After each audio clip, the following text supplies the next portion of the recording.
सबसे पहला ये ऐसा सेम ऐसी टेबल बनानी है आपको। सबसे ऐसा 4 कॉलम में अपनी कॉपी को बांट लो। रिएजेंट, न्यूक्लियोफाइल, प्रोडक्ट और क्लास। क्लास मतलब प्रोडक्ट का जनरलाइज्ड फंक्शनल ग्रुप क्या कहलाएगा, है ना। ऐसा फोटो बनाना चालू कर दो। और पहला रिएजेंट जानेंगे। हमको पता है रिएक्टेंट में वो रिएक्टेंट जो सबस्ट्रेट को मारने के लिए अटैकिंग स्पीशी क्रिएट करता है उसे रिएजेंट कहते हैं। अब ये आपको याद रखने हैं, है ना। ये टेबल बार बार रीड करवाऊंगा मैं ताकि आपको याद भी हो जाए। अच्छा, आपको खुद भी करनी, वैसे मेरी बहुत आवश्यकता नहीं है। फर्स्ट लिखते हैं बेटा, पहला रिएजेंट है NaOH या KOH एक्वस। पानी में बच्चों NaOH, या लिखते भी रहो सुनते भी रहो, पानी में NaOH या KOH डालेंगे तो आप खुद बताओ बेटा वो क्या इलेक्ट्रॉन रिच क्रिएट करेगा। सर ये तो इलेक्ट्रोलाइट है, पानी में जाके Na प्लस बनाएगा, OH माइनस बनाएगा। बिल्कुल सही है। मतलब न्यूक्लियोफाइल क्या जनरेट होगा, यहाँ पे आप लोग चाहो तो पूरा न्यूक्लियोफाइल लिख देना। न्यूक्लियोफाइल जनरेट होगा OH माइनस। OH माइनस जाके X को हटाएगा तो क्या बन जाएगा बच्चों, ROH। यहाँ मैं सिर्फ प्रोडक्ट रिपोर्ट कर रहा हूँ, है ना। X माइनस तो लीविंग ग्रुप हो गया, उसको मेरे को मैंने स्टार्टिंग बता दिया, अब तो बार बार थोड़ी लिखेंगे टेबल में, है ना। तो what is this class of product, this class of product is alcohol. दिक्कत हो तो बोलो। दूसरा रिएजेंट है बच्चों H2O। जान के मैं ऑक्सीजन के यहाँ पे लोन पेयर दिखा रहा हूँ, क्यों, क्योंकि बेटा H2O एक्चुअली कोई इलेक्ट्रोलाइट नहीं है, आयनिक नहीं है।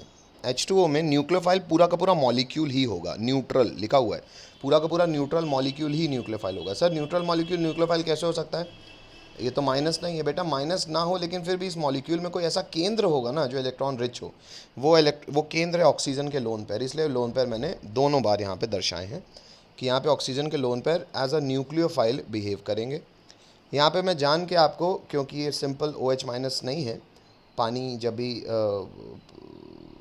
के साथ रिएक्शन होगा तो एक्चुअली पानी will give the oxygen, the lone pair of its oxygen. तो पानी खुद एज अ न्यूक्लियोफाइल अटैक करेगा, R के पॉजिटिव के पास जाएगा तो X निकलेगा। X तो निकल गया X माइनस में। बहुत अच्छी फोटो है, आप भी ऐसे सुंदर सुंदर फोटो बनाइएगा बेटा। ये जो RX था ना वो R तो जुड़ा हुआ है, लेकिन अब R के साथ आ गया H2O, क्योंकि ऑक्सीजन ने R को इलेक्ट्रॉन दे दिए इसलिए ऑक्सीजन पे चार्ज आ गया प्लस। अब बात ये होगी कि क्या ऑक्सीजन पॉजिटिव चार्ज लेगा, नहीं। मरेगा कौन, गरीब। गरीब कौन, हाइड्रोजन। हाइड्रोजन के इलेक्ट्रॉन कौन खींच लेगा, ऑक्सीजन, और रिलीज करेगा H प्लस। और अल्टीमेटली प्रोडक्ट भले ROH ही बन रहा है, क्लास ऑफ प्रोडक्ट भी अल्कोहल ही है, लेकिन बेटा यहाँ पे आपको ये जानने की आवश्यकता है कि यहाँ पे न्यूक्लियोफाइल न्यूट्रल स्पीशी है, कोई चार्ज नेगेटिवली चार्ज स्पीशी नहीं है, और यहाँ पे अल्टीमेटली H प्लस लूज करके काम हो रहा है। चलो, तीसरा रिएजेंट सबको सामने दिख भी रहा है, बहुत सुंदरता के साथ काम करना बच्चों। तीसरा है NaOH नहीं, NaOR डैश, मतलब सोडियम है, ऑक्सीजन है, साथ में एक अल्काइल ग्रुप है। वो अल्काइल ग्रुप को सर डैश क्यों लिखा है, क्योंकि बेटा जो सबस्ट्रेट का RX था ना वो R और ये R डैश अलग भी हो सकता है, सेम भी हो सकता है। सर NaOR डैश कहलाएगा क्या बेटा, ये कहलाएगा सोडियम का एल्कोक्साइड। सर ये एल्कोक्साइड क्या हुआ, आप लोग को खुद पता है। OR में R कितने की चेन जो भी होगी वो डिसाइड करेगा अल्क, और OR एज अ ब्रांच कहलाता है एल्कोक्साइड आयन। तो alkoxide ion is RO minus और उसका कैटायन इज सोडियम। अगेन ये भी इलेक्ट्रोलाइट आयनिक कंपाउंड है, तो आयंस में टूटेगा। तो यहाँ पे न्यूक्लियोफाइल कौन बनेगा, OH माइनस नहीं, माइनस O पे ही है, लेकिन R डैश O माइनस। ये जाके अटैक करेगा, X को भगाएगा, बन जाएगा ROR डैश।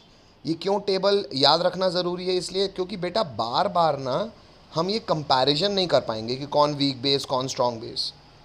कुछ बातें हमको NCERT टैबुलर फॉर्म में चाहती हमें याद रहे। मतलब कुछ रिएजेंट और कुछ न्यूक्लियोफाइल NCERT चाहती है आपको याद रहे कि आपको उसका हाँ सच्चाई है, ये सब स्ट्रॉन्ग बेस होंगे as compare to X minus, तभी तो X माइनस लीव कर रहा है। लेकिन हर बार आप वो ब्रॉन्स्टेड एंड लॉरी कंसेप्ट था ना कि भाई एसिड स्ट्रॉन्ग तो उसका कॉन्जुगेट बेस कमजोर, ये बार बार लगाने की आवश्यकता नहीं, ये टेबल आपको याद रखनी पड़ेगी। कैसे याद होगी सर, रीड करके। तो ROR डैश जो बन गया, ये क्या क्लास कहलाता है बच्चों, ये प्रोडक्ट कहलाता है ईथर। लिखो तो, हाँ बोलो। तो NaI गिव्स I माइनस, बन जाएगा RI, ये माइनस मत लगाना। और RI क्या कहलाता है बच्चों, अल्काइल आयोडाइड। वैसे हमको पता भी है कोई भी हेलोजन के साथ, फिंकलस्टीन ने भी सिखाया था कि हेलोजन एक्सचेंज किया जा सकता है। फिंकलस्टीन ने बोला था NaI का इस्तेमाल करना, भले यहाँ नहीं लिखा हमें पता है, ये काम ऐसी टोन में करोगे तो हो जाएगा। हमको ये भी पता है कि X में अगर क्लोरीन और ब्रोमीन हो तो ही ये काम हो पाएगा, क्योंकि फ्लोरीन अगेन बॉन्ड लेंथ टूटेगी नहीं, है ना। तो वो जो डिटेलिंग है वो है ही। हमको नया जानकारी केवल ये मिल गई कि जो फिंकलस्टीन था उसका मैकेनिज्म है न्यूक्लियोफिलिक सब्स्टिट्यूशन, बस ये नई जानकारी है। लिखो तो हाँ बोलो। रिएजेंट क्रमांक 5 से 8 है बेटा अमोनिया और अमोनिया के अल्काइल डेरिवेटिव। अल्काइल डेरिवेटिव मतलब अमोनिया होता है NH3, यहाँ पे बच्ची ने 3 काटा हुआ है तो हो गया, यहाँ 3 लिखा है NH3। अब NH3 भी सर हमको पता है सर ये तो कोवलेंट मॉलिक्यूल है, कोई आयन तो बनाएगा नहीं, तो यहाँ पे भी न्यूक्लियोफाइल एज इट इज़ पूरा पूरा मॉलिक्यूल होगा। लिखो मत, पहले सुन लो। सर मॉलिक्यूल न्यूक्लियोफाइल कैसे होगा, क्योंकि बेटा नाइट्रोजन पे लोन पेयर है, वो इसको इलेक्ट्रॉन रिच बना रहे हैं और वो इसको कार्बन की तरफ आकर्षित करेंगे। कौन सा कार्बन? अल्काइल हैलाइड का कार्बन। सर अमोनिया भी हो सकता है, तो सर नाइट्रोजन में लोन पेयर, तो अगर एक H हटा के R' लगा दें तो R' क्या कहलाता है बच्चों? This is 1 degree amine. ये बच्ची ने गलत लिखा हुआ है, दिस इज़ 1 डिग्री अमीन। अमीन मतलब NH2 या N। 1 डिग्री मतलब बेटा अल्काइल हैलाइड्स की डिग्री कौन डिसाइड करता था? जिस कार्बन से वो जुड़ा है। लेकिन अमोनिया के केस में उसकी डिग्री डिसाइड करता है उस नाइट्रोजन से कितने कार्बन जुड़े हुए हैं। वो कार्बन कैसा, उससे फ़र्क नहीं पड़ रहा। क्यों? क्योंकि नाइट्रोजन पॉलीवैलेंट है भाई, हमको पता है नाइट्रोजन 3 बॉन्ड बना सकता है। तो ये आपको, ये 1 डिग्री अमीन है, तो यहाँ पे न्यूक्लियोफाइल 1 डिग्री हो सकता है। अच्छा ये बच्ची ने 2 डिग्री बनाया ही नहीं है बेटा, तो मैं 2 डिग्री आपके लिए बना देता हूँ। अच्छा इसने पहले 2 डिग्री बनाया हुआ है। आप लोग बेटा ऐसा गलती मत करना, मैं सुधार देता हूँ आपके लिए। अच्छा एक काम करो, हाँ चलो मैं सुधार देता हूँ आपके लिए। यहाँ पे बेटा ये जो RNH2 इसने लिखा हुआ है ना, कायदे इसको लिखना चाहिए था R-NH R'। क्यों? अरे सर वही तो एज इट इज़ न्यूक्लियोफाइल होगा। देखो न्यूक्लियोफाइल उसने सही बनाया है। ये 2 डिग्री अमीन है, आप इसको बाद में बनाना, पहले आप बनाना 1 डिग्री को। देखो ये 1 डिग्री है, R'NH2 R'NH2, ये NH2 होगा, ये 2 होगा यहाँ पे। हेलो हेलो बोलना पड़ेगा इसमें, हेलो बोलना, हाँ बोलना पड़ेगा। तो पहले आप लिखोगे अमोनिया, फिर आप लिखोगे 1 डिग्री अमीन, फिर आप लिखोगे 2 डिग्री अमीन, फिर आप लिखोगे 3 डिग्री अमीन। ऑब्वियसली तीनों के केस में न्यूक्लियोफाइल वही खुद होंगे, क्योंकि नाइट्रोजन का लोन पेयर। अब यहाँ है का कहानी कुछ नहीं है, फिर भी एक बार स्टेप बाय स्टेप देख लो। जब ये अमोनिया का लोन पेयर अटैक करेगा बेटा R पे, तो X को हटा देगा और R के साथ जुड़ जाएगा NH3, लेकिन नाइट्रोजन ने इलेक्ट्रॉन दे दिया तो उस पर आ जाएगा पॉजिटिव चार्ज, क्योंकि वो माइनस तो था नहीं। अब अगेन किसके इलेक्ट्रॉन लिए जाएंगे? गरीब के गरीब कौन है? हाइड्रोजन। इलेक्ट्रॉन लिया जाएगा, H+ रिलीज होगा, बन जाएगा RNH2। वही 2 डिग्री अमीन लोगे तो बेटा क्लास ऑफ प्रोडक्ट क्या बनेगा? देख लो यहाँ पे क्लास ऑफ प्रोडक्ट है 1 डिग्री अमीन। 2 डिग्री अमीन ही रिएक्टेंट होगा तो क्लास ऑफ प्रोडक्ट हो जाएगा 3 डिग्री अमीन। 3 डिग्री अमीन ही रिएक्टेंट होगा तो क्लास ऑफ प्रोडक्ट हो जाएगा। अब ये नाइट्रोजन के लोन पर जाएंगे, लेकिन अभी हाइड्रोजन इस पास है नहीं जो इसके H+ ले सके, तो नाइट्रोजन पे प्लस रह जाएगा। यहाँ पे इस बच्ची ने प्लस लगाया नहीं, आप लोग प्लस लगा दीजिएगा। ये एक्चुअली बेटा एक कैटायन है, नाइट्रोजन का 4 कार्बन के साथ मिला बना हुआ कैटायन। इसको नाइट्रोजन पे जब भी कैटायन आता है उसको कहते हैं अमोनियम आयन, और क्योंकि ये चारों अल्काइल ग्रुप से जुड़ा हुआ है तो इसको बोलेंगे क्वाटरनरी, यानी कि 4 डिग्री अमोनियम हैलाइड, क्योंकि X- के साथ ये सॉल्ट बन रहा है। यहाँ पे X- इस कैटायन के साथ रिपोर्ट किया जाएगा लीविंग ग्रुप की तरह, भले वो लीव कर रहा है पर एक आयनिक सॉल्ट बना रहा है। बात समझ में आती है बच्चों? अमोनिया से बना 1 डिग्री अमीन, 1 डिग्री अमीन से बना 2 डिग्री अमीन, 2 डिग्री से बना 3 डिग्री, और 3 डिग्री से बना क्वाटरनरी अमोनियम सॉल्ट। ये 8 रिएजेंट हो गया। बोल सकता हूँ मैं? 1 2 हाँ बोल दो। चलो अब रिएजेंट क्रमांक बच्चों 9 और 10 भी साथ में सुन लेना, पहले सुनना फिर आराम से लिखना, बहुत ज़रूरी बात है ये भी। बेटा अगर आप 9वां रिएजेंट देखो तो 9वां रिएजेंट है NaCN और KCN, और ब्रैकेट में लिखा है आयनिक। क्यों? क्योंकि NaCN भी बच्चों लार्जली एक आयनिक सॉल्ट है और KCN भी आयनिक सॉल्ट है। आयनिक सॉल्ट होने का अर्थ है ये आयंस में टूटेगा, तो ऑब्वियसली Na होगा तो Na प्लस, K होगा तो K प्लस, अल्टीमेटली न्यूक्लियोफाइल दोनों बनाएंगे CN-। यहाँ मैंने जान के CN- आयन का प्रॉपर फोटो लुइस स्ट्रक्चर के हिसाब से बनाया। लुइस मतलब जिसमें आपको इलेक्ट्रॉन्स दिख रहे होंगे। सर नाइट्रोजन के आउटर मोस्ट शेल में 5 होते हैं, 3 बॉन्ड बना, ऑक्टेट कंप्लीट है। कार्बन के आउटर मोस्ट शेल में 4 होते हैं, 3 बॉन्ड आया, 4 और 3 7 हुए सर। तो ज़रूर एक एक्स्ट्रा इलेक्ट्रॉन कार्बन को मिला होगा तो उस पर माइनस चार्ज आ गया, एक एक्स्ट्रा इलेक्ट्रॉन उसको मिल गया तो उसको भी 5 इलेक्ट्रॉन हो गए, वो भी नाइट्रोजन की तरह हो गया। लेकिन अगर आप गौर करो बच्चों, CN- में तो आपको बहुत अच्छे से दिख रहा होगा कि यहाँ पे लोन पेयर कार्बन में भी है और नाइट्रोजन में भी है। अब खुद बताओ मेरे को, लोन पेयर भले दोनों में बराबर है, लेकिन दोनों के पास लोन पेयर नाइट्रोजन के पास भी बराबर है, एक लोन पेयर है, कार्बन के पास भी एक लोन पेयर। अब दो आदमी में रोशन के पास भी 100 रुपये, खुशबू के पास भी 100 रुपये, दोनों पास है 100-100 रुपये। बेटा अब मान लो इनके सामने मेघज गया, बोला भाई मेरे को 50 रुपये उधारी दो, तो खुशबू और रोशन 100-100 दोनों के पास थे, देगा कौन? जिसकी देने की इच्छा भी ज़्यादा होगी। हेलो, यानी कि इलेक्ट्रो पॉजिटिविटी रिलेटिवली ज़्यादा होगी। बेटा ऑक्सीजन सॉरी नाइट्रोजन और कार्बन में कौन रिलेटिवली ज़्यादा इलेक्ट्रो पॉजिटिव है? कार्बन। ना भी होता ना बच्चों, तो भी एक कॉमन सेंस याद कर लो कि बेटा हमेशा जिसमें माइनस रहता है ना, वो प्लस की तरफ ज़्यादा आकर्षित होगा। ऑब्वियसली बात है, भले लोन पेयर बराबर है, लेकिन प्रोटॉन्स की कमी होने के कारण कार्बन, ऑब्वियसली कार्बन पास माइनस है, तो a charged species is always a better donor than uncharged. Hello, ये मैं कहीं लिखवा नहीं रहा हूँ, ये आपको एक वो है जो आपको जेई में काम आता है, हालांकि ये जानकारी इसलिए लिखवा नहीं रहा हूँ, बस बोल दे रहा हूँ कि इसको लिखना हो अपने बुक मार्क में डाल लो। क्या? A charged species is always better donor than an uncharged. Hello, हाँ बोलना पड़ेगा। जिसके पास माइनस होगा वो एक ज़्यादा अच्छा देवक होगा एज कंपेयर टू एक न्यूट्रल स्पीशी। तो ऑब्वियसली बात है सर, इस केस में कार्बन इलेक्ट्रॉन देगा, तो कार्बन देगा तो आर के साथ जुड़ेगा कौन? C. R C N class of product क्या कहलाएगा? शायद हमें पता है, सी एन को हम सफिक्स यूज़ करते हैं साइनाइड, तो class of product is cyanide. अभी लिखना मत, अभी सुन लो बेटा। अगर यही सी एन को मैं सोडियम मतलब किसी इलेक्ट्रोपॉजिटिव सॉल्ट के साथ नहीं, डी ब्लॉक के कैटायन के साथ अगर इसका सॉल्ट बनाऊं, जैसे कि AgCN, तो हमें पता है सर डी ब्लॉक का कैटायन तो कोवेलेंट कंपाउंड बनाएगा, बनाता भी है। होगा ये कि AgCN आयंस में नहीं टूटेगा, क्योंकि कोवेलेंट चरित्र, तो पूरा का पूरा मॉलिक्यूल न्यूक्लियोफाइल की तरह बिहेव करेगा। अब बताओ, कार्बन के पास इलेक्ट्रॉन आए? कार्बन के पास लोन पेयर आए? नहीं आए। तो इस स्थिति में क्योंकि कार्बन के पास लोन पेयर आ नहीं पाए, तो केवल डोनर साइड कौन बची? नाइट्रोजन के लोन पेयर। तो भले इसका मन हो या ना हो, लेकिन कार्बन की पॉजिटिविटी से इस मॉलिक्यूल को यहीं से जाके जोड़ना पड़ेगा। तो अब जाके नाइट्रोजन जुड़ेगा और बन जाएगा NC। अब यहाँ मैंने नॉर्मल NC भी लिखा हुआ है, लेकिन उसको मैंने लुईस स्ट्रक्चर के हिसाब से भी दिखाया हुआ है। क्यों? क्योंकि नाइट्रोजन ने बेटा अगर 3 बॉन्ड बना लिए तो ऑक्टेट कंप्लीट है। अब कार्बन ने 2 बॉन्ड बनाए, तो इसके पास 2 इलेक्ट्रॉन की कमी है, तो ये लोन पेयर एक्चुअली कोऑर्डिनेट हो जाता है। तो ये NC की एक्चुअल फोटो ये होती है।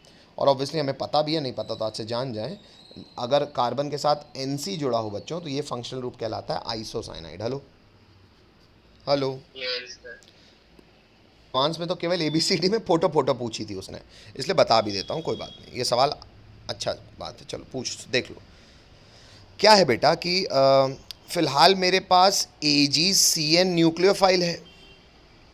सर ये आयनिक सॉल्ट तो है नहीं, कोवेलेंट सॉल्ट है, तो आयंस में तो टूटेगा नहीं, तो नाइट्रोजन के लोन पेयर ही बस बचे। कार्बन पास तो लोन पेयर आ ही नहीं पाए स्थिति में। अगर ये सॉरी हाँ, अगर ये रिएक्शन करेगा बच्चों, अगर ये अटैक करेगा किसको? RX को। R को क्यों अटैक करेगा? क्योंकि सर R पे होती है डेल्टा पॉजिटिविटी। क्यों आती है? क्योंकि इसमें होती है डेल्टा नेगेटिविटी। तो नाइट्रोजन के लोन पेयर सर इस प्लस से आकर्षित होंगे। हेलो हेलो, अब नाइट्रोजन जब ये इलेक्ट्रॉन देगा बेटा किसको? R को, तो ये निकल जाएगा इन फॉर्म ऑफ X-। अब सर नाइट्रोजन के पास पॉजिटिविटी आएगी, तो नाइट्रोजन डिमांड करेगा भैया मेरे को इलेक्ट्रॉन चाहिए। तो अल्टीमेटली अल्टीमेटली इलेक्ट्रॉन देने के लिए सबसे उपयुक्त व्यक्ति कौन है? मेटल। हाँ ठीक है, अकेले नहीं दे रहा था, पर अब जब भी रिएक्शन हो गया है तो अल्टीमेटली Ag इलेक्ट्रॉन लूज करेगा इन फॉर्म ऑफ Ag+, और वो इलेक्ट्रॉन यहाँ सिस्टम को मिल जाएगा। तो अल्टीमेटली नाइट्रोजन पे पॉजिटिव चार्ज नहीं आएगा। आइए फोटो देखें, तो Ag तो निकल गया इन फॉर्म ऑफ Ag+, और X निकल गया इन फॉर्म ऑफ X-, तो AgX हट गया। प्रोडक्ट बना लेते हैं सर। बेटा R के पास कौन आ गया सर? जुड़ा तो नाइट्रोजन है, और उसके पास है, अब नाइट्रोजन के पास है उसके लोन पेयर वापस, क्योंकि Ag+ ने इलेक्ट्रॉन अल्टीमेटली लूज कर दिया है और वो नाइट्रोजन तक पहुंच चुका है। लेकिन ये जो आइसोसाइनाइड बना ना, इसमें कार्बन ना, अगर ऐसी फोटो बनाओगे तो कायदे से कार्बन को एग्जिस्ट नहीं करना चाहिए, क्योंकि सेकेंड पीरियड का तो ऑक्टेट कंप्लीट होना अनिवार्य है। तो अगर आप कार्बन पे, नाइट्रोजन का तो ऑक्टेट कंप्लीट है, पर कार्बन के आउटरमोस्ट शेल में 4 होते हैं, 2 बनाया तो 4 2 हुए। एक्चुअली नाइट्रोजन इसको कोऑर्डिनेट करता है, ये होता है आइसोसाइनाइड। इसको हम लोग शॉर्ट फॉर्म में लिख देते हैं RNC। एक्सपैंडेड फोटो आपको ऊपर दिख जाएगी। कई लोग बेटा मैं एक काम करता हूँ, RNC ऊपर बनाता हूँ। कई लोग पता है क्या करते हैं, शायद आपको पता भी होगा, नहीं पता तो मैं बता दे रहा हूँ। बेटा कोऑर्डिनेट बॉन्ड ना बनने के बाद एक कोवेलेंट बॉन्ड की तरह होता है। बोलो मेरे साथ, ये पूरी शब्दावली को बोलो। कोऑर्डिनेट बॉन्ड बोलो, कोऑर्डिनेट बॉन्ड बनने के बाद कोऑर्डिनेट बॉन्ड बनने के बाद कोवेलेंट बॉन्ड की तरह होता है। कोवलेंट बॉन्ड की तरह। अब ये पता है क्यों बोल रहा हूँ मैं, क्योंकि अगर आपसे कोई पूछेगा यहाँ पे बॉन्ड ऑर्डर क्या है, तो आधे बच्चे बौरा जाते हैं, सर ये तो 2 कोवेलेंट है, ये तो कोऑर्डिनेट है ना। बॉन्ड ऑर्डर 3 है, कोवेलेंट की तरह देखो। सर अगर कोवेलेंट की तरह होता है तो बना भी दो जरा। लुको बेटा बना भी देता हूँ, लो बना दिया। लेकिन कभी भी आप एक काम करोगे ना, तो कोऑर्डिनेट को अगर कोवेलेंट की तरह बनाओगे तो ये काम करने में देने वाले पे देते हैं प्लस और लेने वाले पे देते हैं माइनस। क्यों क्यों? क्योंकि सर अगर ये है लोन पेयर है चुन्नू और ये लोन पेयर है मुन्नू, तो नाइट्रोजन के पास जो चुन्नू मुन्नू हैं जो कोऑर्डिनेट किए जा रहे हैं, उसको अगर एक्चुअली आप देखोगे सर, तो कोई एक जाएगा कार्बन के पास और कोई एक बच जाएगा नाइट्रोजन के पास। तो कार्बन के एटॉमिक, नाइट्रोजन के एटॉमिक स्ट्रक्चर से एक इलेक्ट्रॉन तो निकल गया लाल वाला, तो उस पर पॉजिटिव आएगा, और कार्बन के एटॉमिक स्ट्रक्चर में एक इलेक्ट्रॉन आ गया लाल वाला, तो उस पर माइनस आ जाएगा। तो कोऑर्डिनेट बॉन्ड बनने के बाद एक कोवेलेंट की तरह ही होता है, देने वाले पे प्लस लेने वाले पे माइनस। हाँ अब बोल दो फिर से, एक बार मैं फिर बोल दे रहा हूँ, लिखते भी रहिए। न्यूक्लियोफाइल उस न्यूक्लियोफाइल को कहते हैं जिसके पास होने को तो एक से ज़्यादा, यानी कि कम से कम 2 डोनर साइट होते हैं। डोनर साइट मतलब 2 ऐसे केंद्र होते हैं जिनसे वो इलेक्ट्रॉन दे सकता है, पर किसी भी अटैक के किसी भी समय पे वो किसी एक से पर्टिकुलरली देता है, दूसरे से नहीं देता। जैसे कि हमने RX के साथ फ़िलहाल रिएक्शन देखा था, हमने RX के साथ रिएक्शन देखा था NaCN का और KCN का। NaCN में और KCN में CN माइनस बना था, AgCN में मॉलिक्यूल ही था। अब मैं फोकस्ड हूँ केवल CN एज अ न्यूक्लियोफाइल पे। मैं उसे एम्बीडेंटेट इसलिए कह रहा हूँ, या एम्बीडेंट इसलिए कह रहा हूँ क्योंकि उसमें हैं 2 डोनर साइट, पर किसी एक स्थिति में कोई एक डोनर साइट एक्टिव होता है, कोई दूसरी स्थिति में दूसरा एक्टिव होता है। किसी एक टाइम पे कोई एक ही एक्टिव होगा। मेरी बात समझ रहे हो? एम्बीडेंट का मतलब हेलो बोलना पड़ेगा। Yes sir. चलो इंग्लिश लिखो बेटा। अ,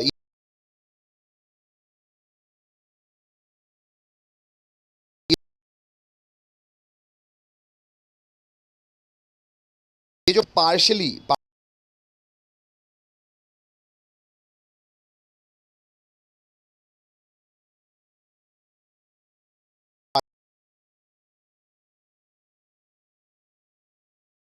पार्शली टू में 10 रिएजेंट तक की एंट्री की हुई है। इसी के बाद हम 11वां रिएजेंट की शुरुआत करेंगे। इतना लिखो तो हाँ बोलो।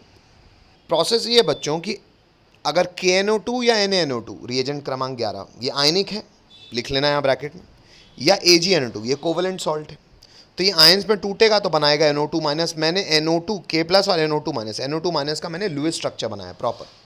नाइट्रोजन का आउटरमोस्ट शेल में 5 होते हैं, 3 बॉन्ड बना लिया, ऑक्टेट कंप्लीट। ऑक्सीजन ने 2 बना लिया, ऑक्टेट कंप्लीट है। बाजू वाले ने 1 बनाया तो 1 इलेक्ट्रॉन एक्स्ट्रा इस पे आएगा।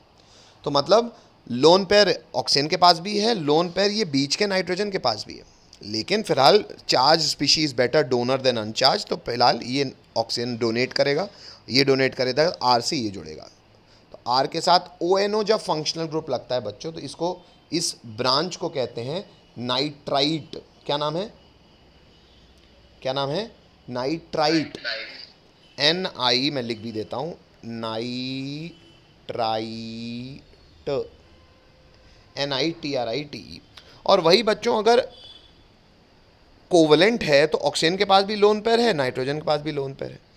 अब दोनों पास लोन पेयर है तो कोई चार्ज तो नहीं है सर, तो अब कौन देगा? जो ज़्यादा इलेक्ट्रोपॉजिटिव होगा। ऑक्सीजन ज़्यादा इलेक्ट्रोनेगेटिव है, ऑक्सीजन के कंपैरिजन में नाइट्रोजन ज़्यादा इलेक्ट्रोपॉजिटिव है। दो वो भी इलेक्ट्रोनेगेटिव, पर हाँ एक ऑक्सीजन को ज़्यादा भूख है, उसको ऑक्सीजन से कम है, तो अब डोनर कौन होगा? नाइट्रोजन। अब जुड़ेगा आर से कौन? नाइट्रोजन। तो नाइट्रोजन जुड़ेगा, उसके साथ NO2 रहेगा। फोटो देख लो बेटा, यहाँ पे मैंने लुईस स्ट्रक्चर के हिसाब से बनाया हुआ है। नाइट्रोजन के आउटर मोस्ट शेल में 3 तो 3 बॉन्ड बना, 5 तो 3 बॉन्ड बना लिया। इस ऑक्सीजन का ऑक्टेट कंप्लीट नहीं है तो इसको कोऑर्डिनेट किया जाएगा। जब आर के साथ NO2 अभी भी जुड़ा है लेकिन अभी लिंकेज नाइट्रोजन से है, तब ये ग्रुप क्या कहलाता है बच्चों? इस ब्रांच का प्रीफिक्स शायद आप जानते भी हो, इसको कहते हैं नाइट्रो अल्केन। नाइट्रो ये ग्रुप हो गया और नाइट्रो अल्केन। हेलो, बोलना पड़ेगा, हाँ बोलना पड़ेगा सबको, Yes, sir. लिखना।